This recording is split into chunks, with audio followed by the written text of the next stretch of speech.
John Michell, Episode 2, Earth Mysteries and the War Against Modernity. Original interview conducted by Christopher Ashton for Quicksilver Messenger magazine, circa 1980. John Michell believed modern civilization had become profoundly inhuman. The modern world promised progress, efficiency, technology, and endless growth. But Michell saw something else emerging beneath the surface. A civilization increasingly cut off from nature, from tradition, from community, and ultimately from the human soul itself. Tower blocks replaced living towns.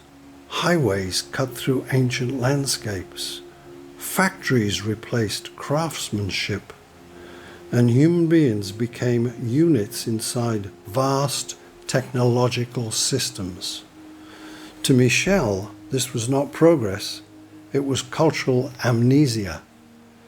And against this growing mechanized world, he believed the ancient sacred landscape still carried another possibility. Episode 2, Section 1, The Living Earth. At the center of my worldview is a radical idea. The Earth is alive, not metaphorically, not poetically, but literally, a living organism filled with energies, patterns, and intelligence. Ancient civilizations understood this instinctively. The old sacred sites, stone circles, burial mounds, ancient pathways were not random constructions. They formed part of a forgotten science. A science based not on domination of nature, but harmony with it. Modern civilization had lost this understanding completely. The industrial world treated the earth as dead matter, a resource, a machine, something to be extracted, measured, and controlled. But earlier cultures experienced the landscape differently. Mountains possessed presence, rivers carried meaning, sacred places radiated power. The ancients understood that human beings exist within a living cosmic order, and when civilization breaks harmony with that order, both the land and the people begin to decay. This is why sacred geography matters so deeply. Ancient alignments, ley lines, and megalithic systems were expressions of balance between humanity and the living earth. The Earth Mysteries movement represents the return of this forgotten relationship, a recovery of ancient perception, a recovery of reverence, not nostalgia for the past, but a rediscovery of something permanently true. That human beings flourish only when they live in harmony with the deeper patterns of the earth itself. Episode 2, Section 2, Deculturalization. One of the most important ideas is something he called deculturalization, the destruction of local identity, the breaking of humanity's connection to place. Every culture emerges from its own landscape, its hills, its rivers, its climate, its myths, its sacred places. Every culture comes from its own landscape. But modern industrial civilization was systematically erasing those relationships. Traditional towns disappeared, ancient customs faded, communities lost control over their own lives. In their place came centralization, mass media, consumer society, standardization. Human beings became detached from the places that once gave them identity. And once disconnected from their roots, people become vulnerable. Vulnerable to propaganda, vulnerable to manipulation, vulnerable to becoming passive consumers inside vast bureaucratic systems. Modern civilization is moving toward a kind of global monoculture, a world where every place looked the same, every city felt the same, every culture became interchangeable. This was not progress, it was spiritual impoverishment. And yet, Resistance is beginning to emerge.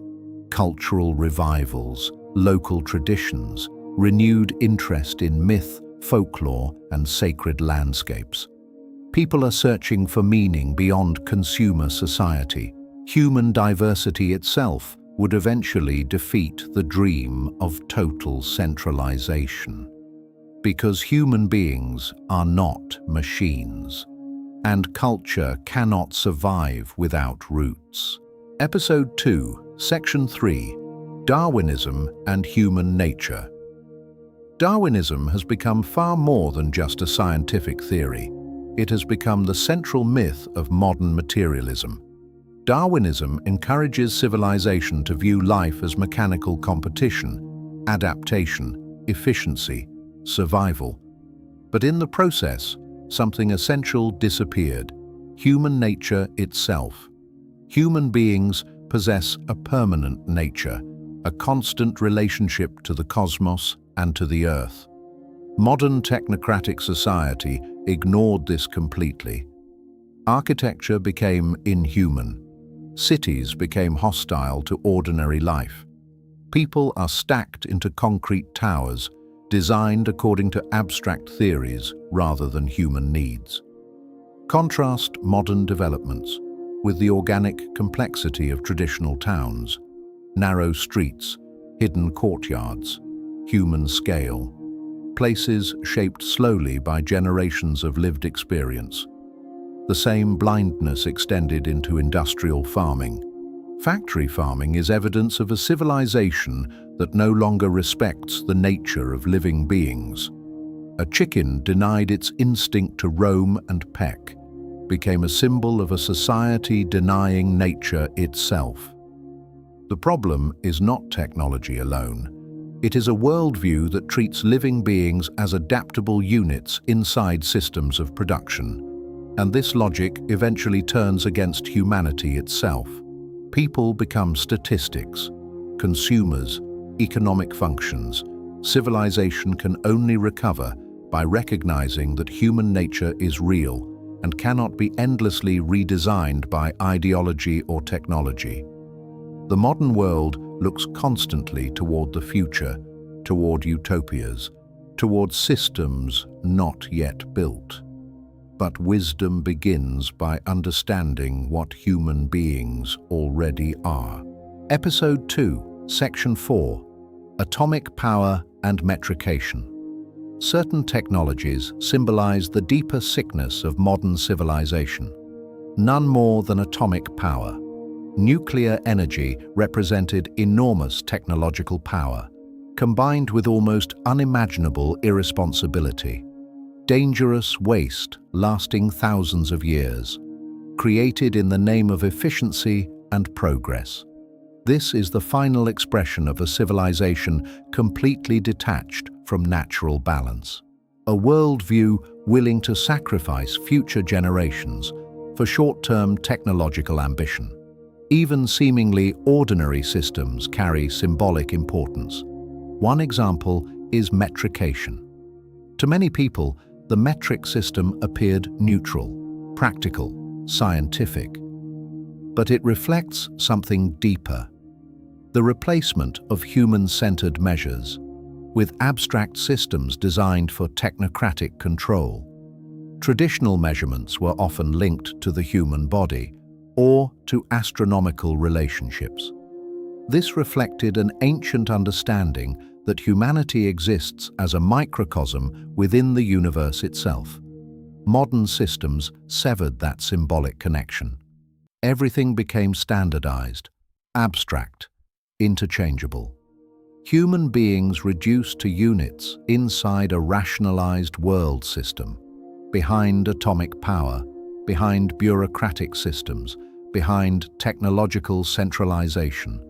The same pattern is repeating: the triumph of abstraction over living reality.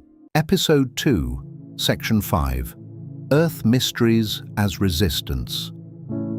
The Earth Mysteries movement was never simply about archaeology, or UFOs, or strange alignments in the countryside. It was something much larger: a cultural awakening, a way back toward reconnection with the living earth. Modern people have become spiritually homeless, disconnected from place, disconnected from ancestry, disconnected from the sacred dimensions of landscape. Earth Mysteries offers a path back to the old tracks, the standing stones, the sacred hills, the hidden geometry woven into the land. Through these ancient places, people began rediscovering an older relationship between humanity and nature. Not domination, not exploitation, but participation. Ancient civilizations possessed forms of wisdom modern society had almost entirely forgotten. And by recovering those forgotten perceptions, culture itself might begin to regenerate. The Earth Mysteries movement is one of the most basic steps toward cultural regeneration. The sacred landscape is not dead history. It is alive, still speaking, still waiting to be seen again. And perhaps, beneath the noise of modern civilization, the ancient world had never truly vanished. Perhaps the old energies, the old wisdom, the old vision of harmony is quietly returning. Episode 2, Ending. The dominant worldview of the modern age is duplicitous and limited. It's about materialism, about centralization, about the reduction of life into systems of control. But another relationship with reality remains possible. A civilization rooted in place, in memory, in sacred landscape, in human scale. A civilization that recognized the earth not as dead matter, but as a living presence. And that is what matters, because the questions have only become more urgent. What kind of civilization are we becoming? And what ancient wisdom might still help us to remember how to live?